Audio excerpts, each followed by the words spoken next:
how to prepare yourself as an entrepreneur. So my question is कि there is lot of information, lot of knowledge, बहुत सारी books है और बहुत सारी चीज़ें हैं कि ऐसे कर लो, and these two they have already started. और I haven't started और मुझे actually में करना है. I'm doing something but I have to do that. So the topic is entrepreneurship. और आप दोनों ऑलरेडी स्टार्ट कर चुके हो अपनी एंटरप्रेन्योरशिप की जर्नी. आप माइक लेके बताइए. हेलो, मैं आर्किटेक्ट हूँ. After internships and everything I just wanted to touch the market a bit masters में जाने से पहले, टू नो कि क्या होना चाहिए जो मेरी फील्ड को आगे लेके जाए. मतलब to go there, to do something. So मैंने शुरू करा with a friend and we started going to, जैसे बहुत सारे मॉल्स हैं और जगहें जो ढंग से प्लान नहीं है. सो वी स्टार्टेड मतलब उनके लोगों से, उनके जो उनके ओनर्स हैं उनसे बात करना and everything. So my journey was more of exploring. Before actually starting the journey I was just exploring. I was seeing कि क्या प्रॉब्लम क्या है और मुझे एक्चुअली में कहाँ पे हिट करना है. So now I am towards my masters and first job then masters. अभी तो आप एक्सपेरिमेंट कर रहे हो एक तरीके से. उसके बाद में आप अपना मास्टर्स कंप्लीट करोगे, उसके बाद में जॉब करोगे, उसके बाद में maybe you might get into entrepreneurship. जी बिल्कुल. आप बताइए. सर मैं film maker turned engineer turned UX designer हूँ. तो मैं ऐप्स डिज़ाइन करता हूँ.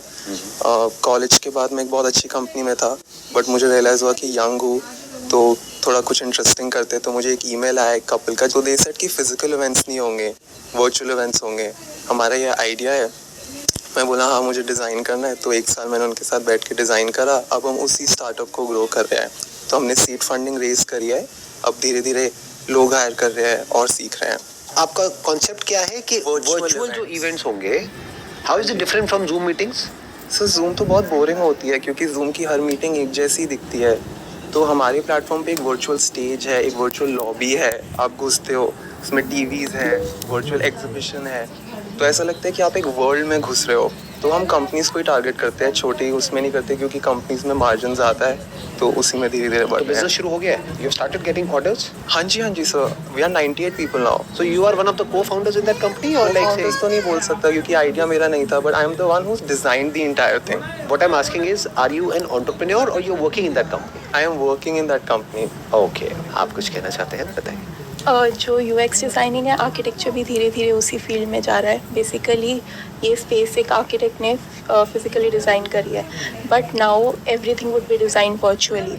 अब धीरे धीरे आर्किटेक्चर एक वर्चुअल वर्ल्ड डिज़ाइन कर रहा है. जैसे basically we would be entering into internet, something which is parallel to internet. हम इंटरनेट में एंटर करेंगे and spaces would be there where we can party, where we can experience. जैसे हम यहाँ बैठे बैठे we can experience a Mahal. Okay and मतलब बहुत सारी चीज़ें वो उस तरह से डिज़ाइन होने लगेंगी. So this is a field that architecture is getting into. And but उसमें आपका क्या एक्सपीरियंस है? मतलब how are you going to tackle that? Because जो आपका एजुकेशनल बैकग्राउंड है, जो भी आपने बैचलर्स किया या मास्टर्स किया, वहाँ पे तो ये सब आपको सिखाएंगे नहीं. सर वो सारा खुद सीखना पड़ता है. एग्जैक्ट. हर चीज़ खुद सीखनी पड़ती है क्योंकि वो तो अभी है ही नहीं. Exactly. वो तो फ्यूचर है. फ्यूचर में जी. क्या होगा कि जो भी कुछ सो कॉल्ड फिजिकल है वो सब वर्चुअल में शिफ्ट हो जाएगा.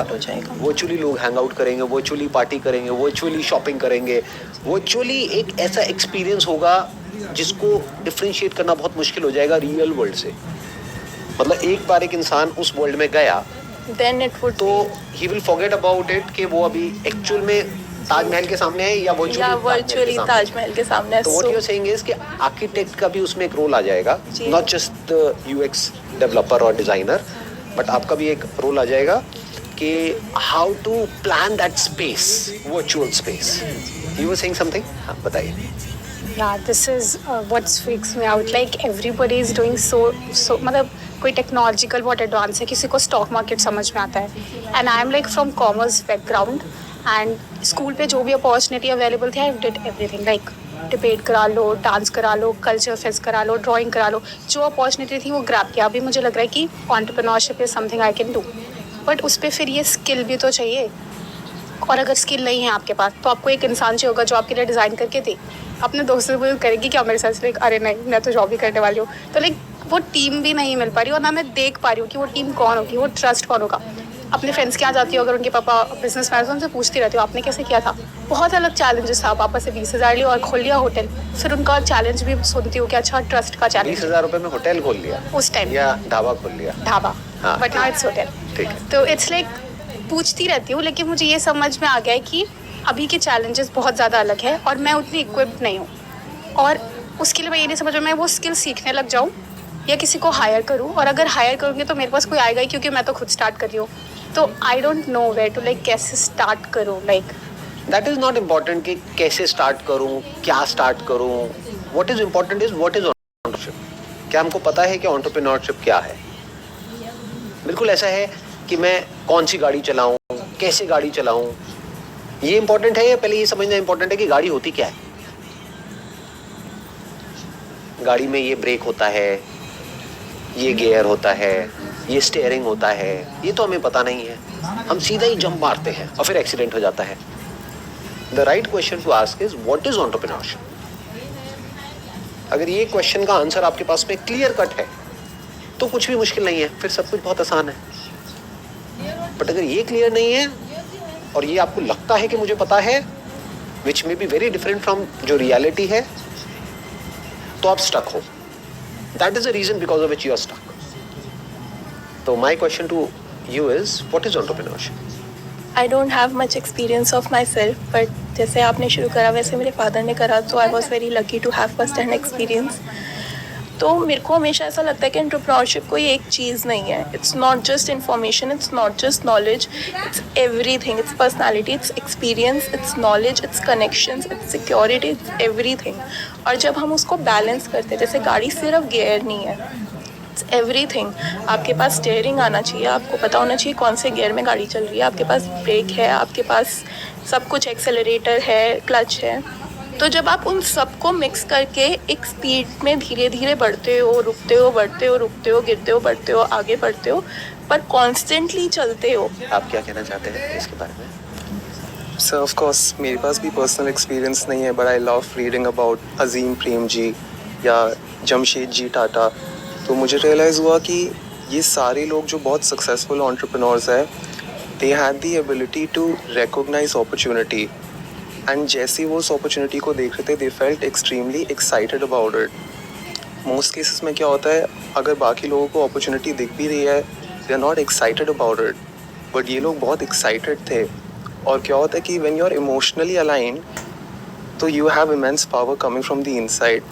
So I feel that entrepreneurship is basically you being sensitive to opportunities that excite you, and then in the longer run वो opportunities society को भी आगे लेके जाती है, क्योंकि इन सब लोगों ने society को भी बहुत कुछ दिया है। नारायण मूर्ति जी, अजीम प्रेम जी, they make fabulous donations। Donation से भी ज़्यादा जो अच्छा काम उन्होंने किया है या जो इम्पोर्टेंट काम किया है वो है कि दे हैव क्रिएटेड जॉब्स।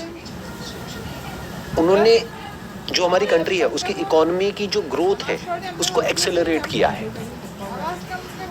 वो ग्रोथ की वजह से ही सब कुछ हो पा रहा है।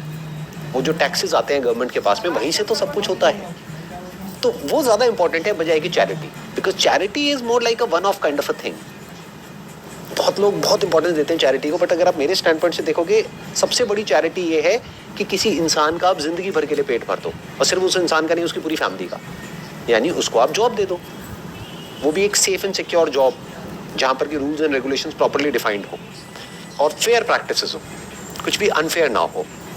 जैसे मैं बहुत लोगों को जानता हूँ जो टाटा की जो अलग अलग कंपनीज हैं वहाँ पर काम करते हैं, and I got to know कि वहाँ पे जो पॉलिसीज है वो बहुत फेयर है। तो इससे बड़ी कोई चैरिटी नहीं हो सकती है। तो वन इज दैट। सेकेंड, आपने वर्ड यूज किया opportunity. What is an opportunity? अभी हम बात कर रहे थे व्हाट इज एंटरप्रेन्योरशिप, अब आप आए अपॉर्चुनिटी पे। व्हाट इज एन अपॉर्चुनिटी और क्यों ऐसा होता है कि कुछ लोग अपॉर्चुनिटी को देख करके बहुत एक्साइटेड हो जाते हैं और बाकी लोग ऐसे होते हैं उनके आगे एक बहुत बड़ी अपॉर्चुनिटी होती है and they are indifferent to it, वो उसको देखते तक नहीं है। एक्साइटमेंट तो बहुत दूर की बात आ गई। हाँ बताइए। जो भी इंसान अपॉर्चुनिटी को पहले तो देखने की इच्छा चाहिए, फिर अपॉर्चुनिटी दिख जाती है। वहाँ पे दो सिचुएशंस मैंने देखी हैं। एक डर लगता है कि ये इतना सब कुछ कैसे सीखेंगे, फिर उसको कैसे अप्लाई करेंगे। दूसरा होता है कि ठीक है सीख लेंगे एंड लेट्स गो, जैसे जैसे आप रास्ते पे चलोगे वी विल हैंडल। तो वहाँ पे एक बहुत इंपॉर्टेंट पार्ट आ जाता है सेल्फ कॉन्फिडेंस और सेल्फ एस्टीम का।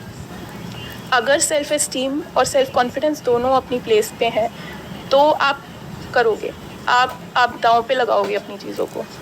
पर अगर वो नहीं है, आपके प्रीवियस एक्सपीरियंसेस ये कह रहे हैं कि आपने कंटिन्यूस गलत डिसीजंस लिए हैं, तो आप नहीं लगाओगे।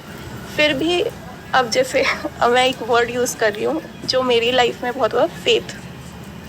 कभी कभी ऐसा होता है पास्ट एक्सपीरियंस अच्छे नहीं हुए, पर उस टाइम अगर आपके पास फेथ है, फेथ को पकड़ लो आप, तो वो सेल्फ कॉन्फिडेंस के साथ रोल प्ले कर सकता है। मैं आपसे एक क्वेश्चन पूछूंगा, आपने वर्ड यूज किया फेथ। फेथ के बेस पर आगे बढ़ना ज़्यादा इंपॉर्टेंट है, या फिर चाहे फेथ है चाहे नहीं है, अगर आप आगे बढ़ो तो सक्सेस मिलना ज़्यादा इंपॉर्टेंट है? हम आगे बढ़ेंगे तो सक्सेस मिलेगी, अपने आप में फेथ है। जैसे कि मैं अगर अपना पर्सनल एक्सपीरियंस शेयर करूँ, आपने एक बार एक बुक के बारे में हमें बताया था, थिंक एंड ग्रो रिच। मैंने वो इस मई 2021 में पढ़ी है।